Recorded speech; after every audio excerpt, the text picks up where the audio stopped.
And good evening and welcome to this week's edition of the Pete Mezzetti Show. It's actually sports night tonight, and it's actually, and specifically, lacrosse night.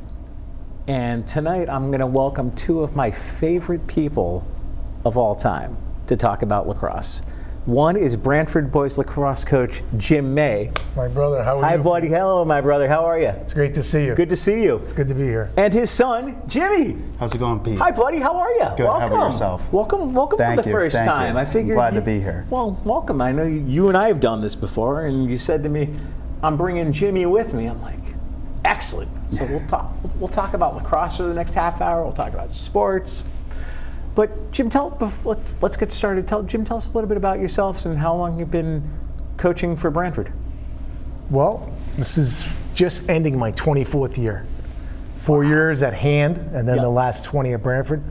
Wow. Best time of my life. Yeah? I don't know. I don't see the end anytime soon, but you never know.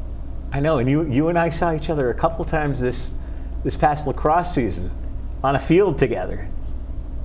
I think we had fun. We had tons of fun. we had tons of fun. I don't remember, but you came to us, right? And then we came to you, and no, we both came to you. Both times. That's right. Yeah, you came. That's yeah, right. You came to us this year. And actually, Jimmy, I remember this story. We were doing I was doing a JV game, and Brendan Highland comes up and says hello to you, and Brendan looks at me. He's like, "You know who this is?" I'm like, "No idea who this is. Why? Who is this?" He's like, "Jim May's son." Yeah. I'm like, "Oh boy." Yep. And that was a great time. I was gonna say you officiated that game that afternoon. I hope I did all right. You did. You did. We had a good time. You probably said to yourself, "Jesus, I can't believe that I got to deal with two Mays." I know. I said to myself, "What am I thinking?" So, Jimmy, tell us a little bit about yourself. You've been in the sports world for a while. Well, I've played lacrosse my whole life. Okay. I've played since I was in the second grade on an organized team from Brantford. My dad was actually one of the founders for the Brantford Youth Lacrosse program. And I've played ever since. It's been my favorite sport. I actually just finished my last season at Albertus Magnus College over in New Haven with Coach Daryl Delia. It was a fun ride, but had to come to an end at some point, and I'm just glad that I was able to play and stay injury-free. Nice. How'd you guys do? The team, we did all right. I mean, we're a young team, a lot of freshmen, not too many guys. We work hard. We just use what we got and do the best we can. I mean, most of the outcomes weren't in our favor, but it was still fun. Yeah. And I enjoyed every second of it. Absolutely. Exactly. And you as a coach there, sir? What do you want to know? How bad I am? No. We could talk about that. No, we're not talking about that. How'd you guys do this year? We finished 11-7 overall. Okay. We were 11-5 in the regular season. Yep. We made the SECs for the first time in the last 5 years. Yep.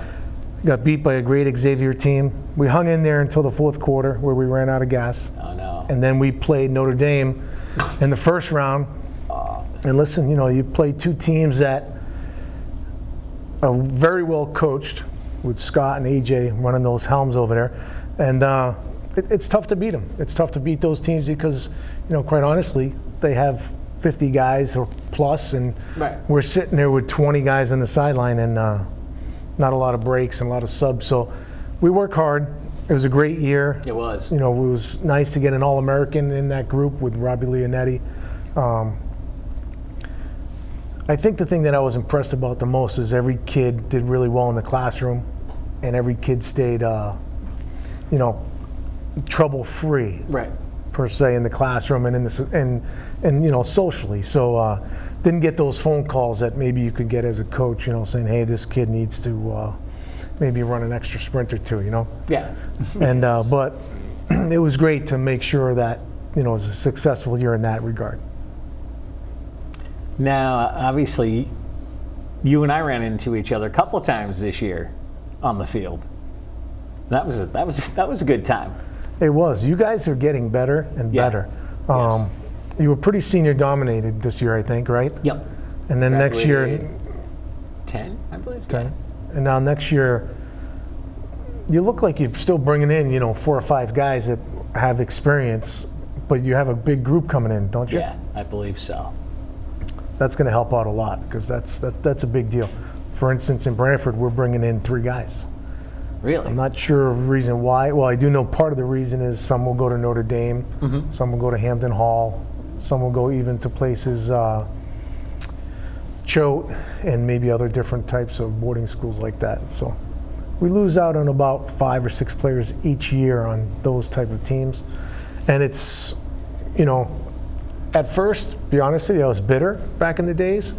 And then I said to myself, you know what? That family and that young man is making a choice to better themselves, and that's it. I'm gonna coach who comes to practice on the Brantford turf, and I can't worry about those other things, Exactly. I'd love to have them, though. Those are all great families and great kids down there coming to Brantford, so it's always great to have more. Right. But I got to coach who I have. Now, as far as coaching goes, how's our friend Frank Barron doing? Frank's doing well. He's very active on social media, and he's wide awake. He's getting people stirred up all the time. He's doing his thing. He's got him and his wife are more in love than ever. Yep. It's great to see. I met her this year for the first time. She's absolutely wonderful. An incredible woman, and he's an incredible guy. Oh yeah. His son Greg is doing well, and he doesn't talk about himself much. He really talks about his wife, his kid, and just the battle that he's going through.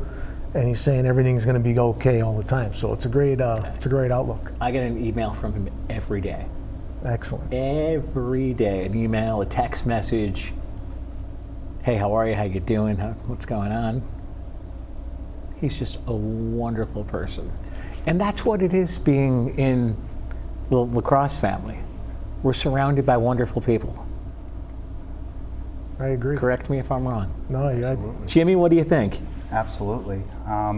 Frank Barron has been an inspiration in my life since, I'm pretty sure, obviously don't remember, but he was in the room when I was born, or one of the first people that got to see me when I came out July 20th, 95. And ever since then, he's been a mentor of mine, been a great role model all my life, and he's taught me more things about the sport of lacrosse than I probably will ever know. Yeah. And he's probably taught me some things that I probably shouldn't know about lacrosse as well, but we'll keep that for another day, right? Gee, I wonder what you mean, Jimmy. Yeah, right? You've been in those group messages. You kind of understand where we're going. Oh, totally.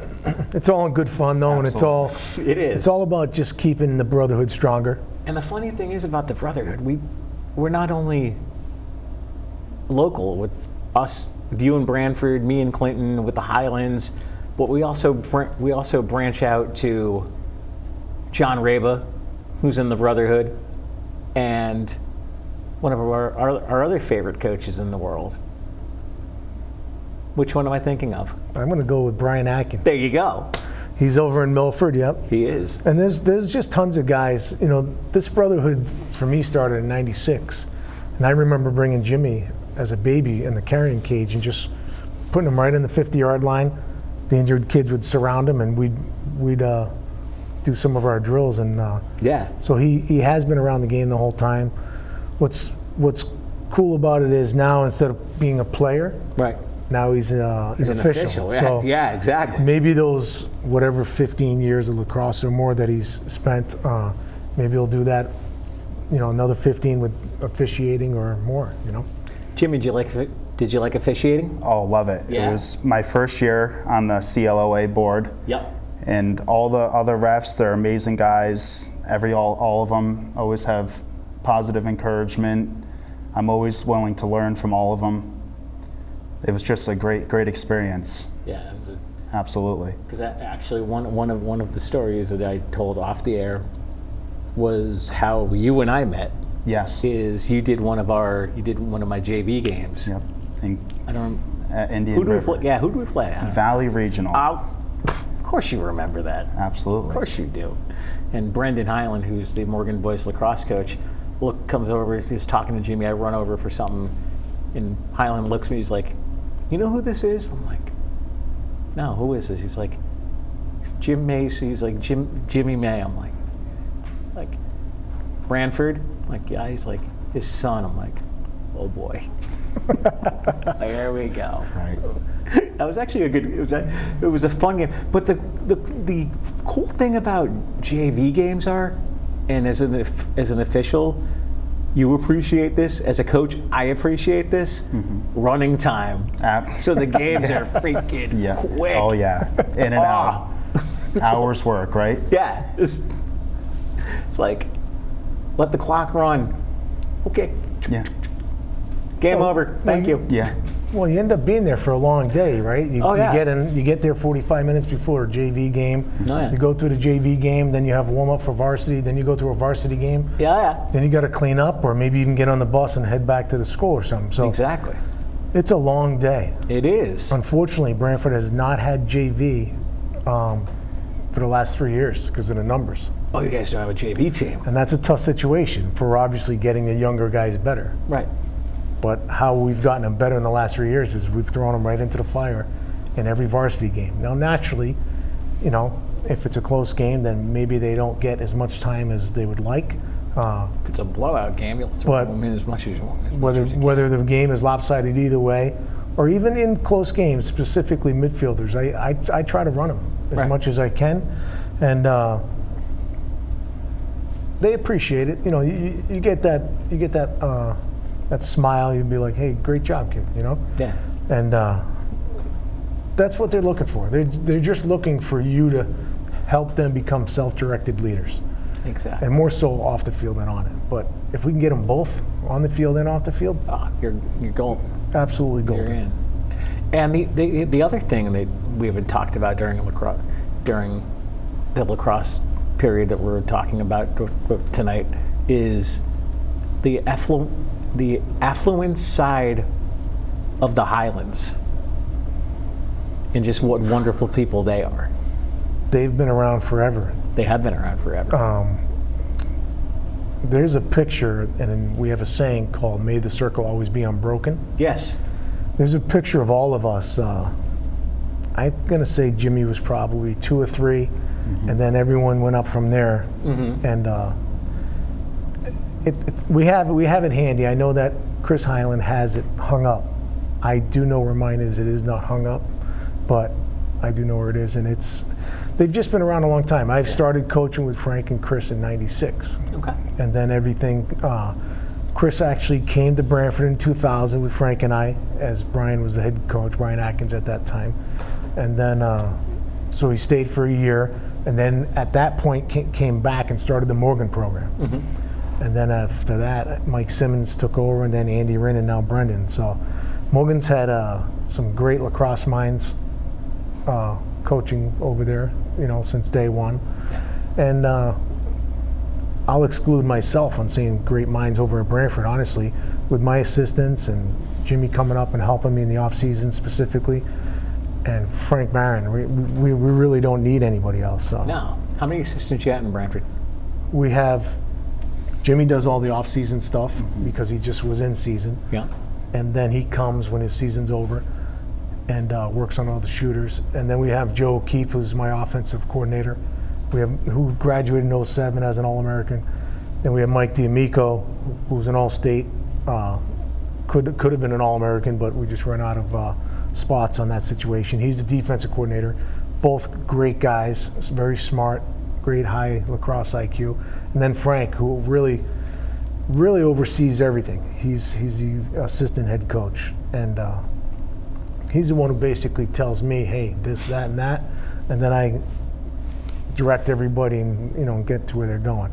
But Frank, the last few years with his, you know, being sick and being, you know, not able to come every day, he's really, in the morning we communicate, and immediately before we go to bed, and it's a good long conversation on both ends, and he breaks it down for me and gets you know, he gets scouts from everybody, watches film, so you know, he doesn't necessarily have to be at every practice to make a difference. Would you guys mind sticking around for another segment? Would love it. We'll be right back. Community TV, your neighborhood TV. Publicly funded and a reliable partner for cable companies nationwide, it provides transparent coverage of local and state government, education, and public programming. A digital town green that can be watched anywhere, anytime, and on any device. Watch us on today's high-tech distribution methods. Community TV in Connecticut. Local, Unfiltered. reliable, and yours.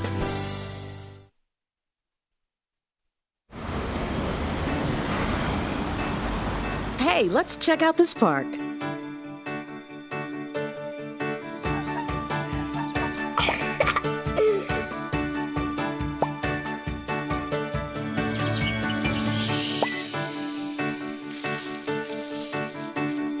Oh, wow, that's really cool.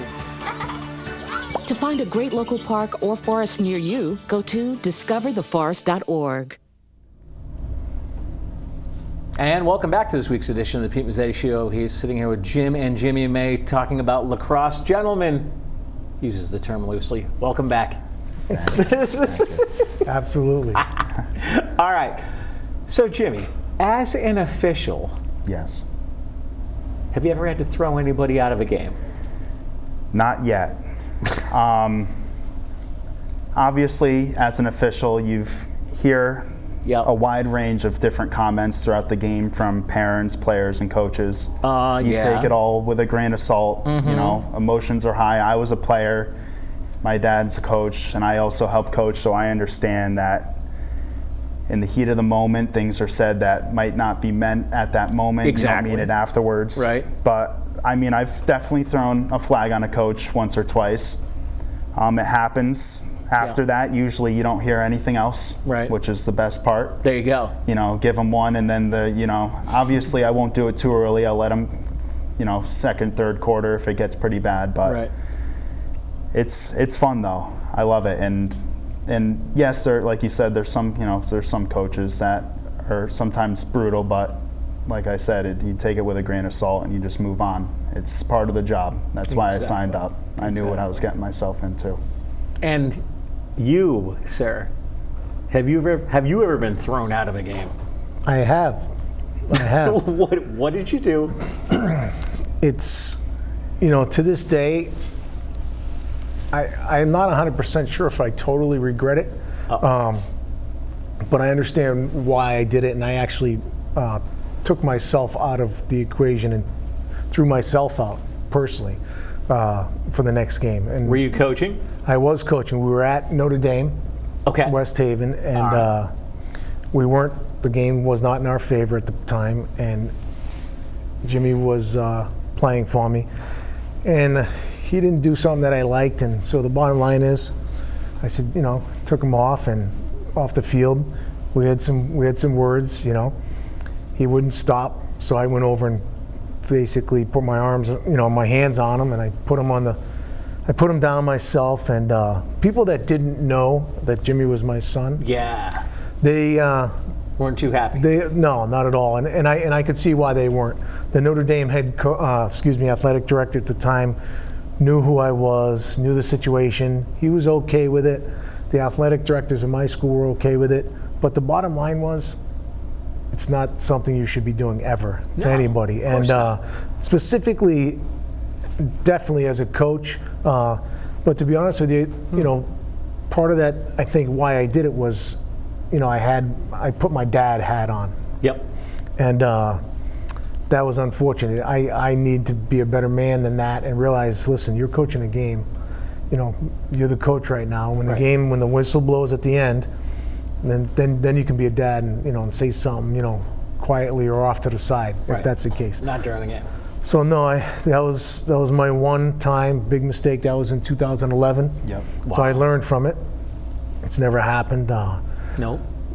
Do I question calls? I have not met a coach that hasn't questioned a call. Some coaches question the calls a little bit louder. Some don't, are persistent. I know that a lot of coaches exchange film as far as scouting, and I'll go to games. So when I go to games, I can actually, and I've scouted Morgan a few times, so I've seen Coach Brendan Highland get excited, in crushing calls. I've seen Oh, yeah. Frank Barron, and I've seen Brian Atkins and Rich Puliciano, who just retired as a Cheshire head coach. I've seen everybody crushing calls over the years. Coach Brian White at Guilford. And every one of those guys are, I look up to them, and I've learned a lot from each and every one of those guys. And I just think it's part of who we are. And Jimmy mentioned that he takes, referees, Right. not just him himself, take it with a grain of salt. And it's true. We also take, as coaches, what our players say to us, or parents, or other coaches, or actually other players, because there's other players that, and they, I don't think that they mean to be disrespectful, Right. or have unsportsmanlike.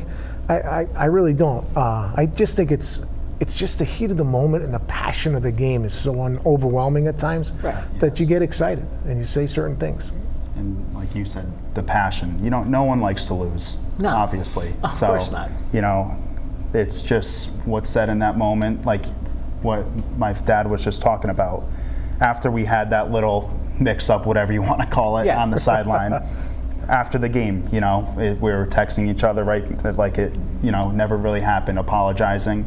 Maybe lasted 10 minutes, Right. and that was it. It was over with. And like you said, obviously some of the parents saw it as, a coach putting his hand on a player or whatever. Yeah. But it wasn't like it seemed, and it blew right over, and it was over with. And we went right back to figuring out how we're going to win the next game. I'm pretty sure the next game was against Fitch. Yes. So in the play-in round, I'm pretty sure the first, Yep. we had to play in to make it into the first round of the okay. state tournament. And we had to play them. We ended up winning 18-11, and then we went to go play against Joe Barlow. Yes. And that team was pretty good that year. I'm pretty sure they only lost one or two games, if that. They had a very good team that year, my senior year. Is that Fairfield? Yeah. Barlow? Yeah. I think Yes. so. Yeah, somewhere down. Reading. Reading, okay. Reading. I was going to yes. say I've heard of it, I just didn't. Now, Jim, coaching for the last 24 years, you have a favorite coaching memory? And no, it's not hanging out with Mezzetti in the town of Clinton at Indian River. That's pretty close, It is. It's pretty close. I was gonna it's got to say. be in the top 5 at least. It should be All right. at least in the top 5. I'm going to say when we won the state championship in 2003 in triple overtime against Amity, good friend of mine, Jim O'Connor, Okay. who is back coaching Amity, who took a leave when his 2 children were born, and now his son is actually Kobe playing for Amity. Just had a great freshman year. Actually scored against us, and I think it was the ultimate winning goal, which bothers me, but those people are great people. But honestly, that memory right there is probably my favorite. It was great. Jimmy was probably, 8 years old, running around, and we just had a great moment. It was a tough deal. It was very hot that day in Hampden High School, and it was a 9-8 triple overtime victory. So that would be my top. And then probably the very first day I got to coach Jimmy as a high school player. Those are my top 2. What about you, Jimmy? You have a favorite lacrosse memory? Absolutely. Well, I would say just in general, just my playing for my dad, because he became the head coach my sophomore year of high school, and those last 3 years were awesome playing for him. I know some people, might think father son might get a little heated like our last story, but Yep. it was awesome. It really was. That's probably just in general my favorite lacrosse story, just playing for my dad throughout high school. It was a blessing. Now, as far as lacrosse goes and the game of lacrosse, and Jim, you as a coach, Jim, you as a referee, obviously you can get hurt. Yes. And those lacrosse balls are not soft and fuzzy. No, absolutely Those not. things probably hurt. Yeah, they do. If you're getting, because what I've learned is there is a difference between, we did practice one day at Morgan, and it was rainy, wet, so they moved practice inside, so we practiced in the gym, but they sectioned off the gym. The boys lacrosse team had one half, the girls lacrosse team had the other half. So I walked through from the girls' side to our side to go get a drink, And girls lacrosse, it's a totally different beast. They don't wear, they only wear face protection. They wear nothing, they don't wear the helmets. It's like, it's a totally different aspect of thing. It's pretty wild. And I don't know why. What I think's going to happen, though, is probably within a year or two, they're going to end up wearing helmets. Yeah? Now, if you talk to probably, I'm gonna make it a safe bet, 75% of the girls on every team, they would be more than happy to wear all the gear. Oh yeah. All the gear. Listen, I would be more than happy to have half the Brantford girls on my team the way they play. They are tenacious. They are fast. Are they? And they very dedicated young women. They had I'd hate to say they had it down here because they made the playoffs after winning state championship 2 years in a row prior. Who's the Brantford girls lacrosse coach? Jackie Ciccolini, and her dad Joe Alessi and her brother Bill Alessi. All right. Yep. Well, gentlemen, we're about to run out of time, but before we do, I want to thank you both for coming down, and hopefully we'll see you again soon. Absolutely, my pleasure. Jimmy. Great to thank see you. you. I Thanks a appreciate lot. it, Pete. Appreciate Absolutely. No problem, buddy. Hopefully we'll have you guys on again soon. Sounds good. More than happy. On behalf of Jim May, Jimmy May, I'm Pete Mezzetti. Thanks, good night, and we'll see you next time.